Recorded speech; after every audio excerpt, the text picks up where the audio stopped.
నాగర్ కర్నూలు జిల్లాలో గత 3 రోజులుగా జిల్లాలో కురుస్తున్న భారీ వర్షాలకు గాను తిమ్మాజీపేట మండల పరిధిలోని కొరిట గ్రామ చెరువు తెగిపోయి రైతుల పంట పొలాలు కొట్టుకుపోగా అదేవిధంగా మండల కేంద్రంలోని జెడ్పీహెచ్ఎస్ హైస్కూల్ ప్రహారీ గోడ కూలడం లాంటి నష్టాలను ఎమ్మెల్యే కుచ్చుకుల రాజేశ్వరరెడ్డి పర్యటించి తెలుసుకున్నారు.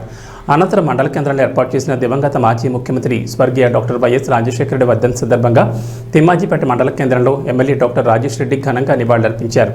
ఈ కార్యక్రమంలో తిమ్మాజీపేట కాంగ్రెస్ పార్టీ మండల నాయకులు కార్యకర్తలు పాల్గొన్నారు.